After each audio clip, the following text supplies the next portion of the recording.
प्यारे आशिकान मुस्तफ़ा सल्लल्लाहु ताला अलैहि वसल्लम, प्यारे आशिकान मुस्तफ़ा सल्लल्लाहु ताला अलैहि वसल्लम, अस्सलामु अलैकुम व रहमतुल्लाह।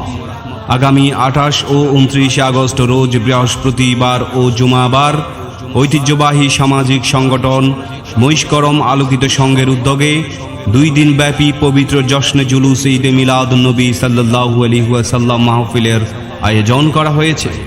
উক্ত মাহফিলে প্রথম দিবসে 28 আগস্ট রোজ বৃহস্পতিবার বিকাল 2:30 হইতে সুবিধা বঞ্চিত মানুষের মাঝে মশারি ও ছাতা বিতরণ অনুষ্ঠান। উক্ত অনুষ্ঠানে উদ্বোধক হিসেবে উপস্থিত থাকিবেন সহকারী পরিচালক অবসরপ্রাপ্ত ভাউবি SRC রাঙ্গামাটি জনাব মোহাম্মদ রেজাউল করিম সাহেব। প্রধান অতিথি হিসেবে উপস্থিত থাকিবেন ইসলামিক ফ্রন্ট বাংলাদেশ রাউজান উত্তরে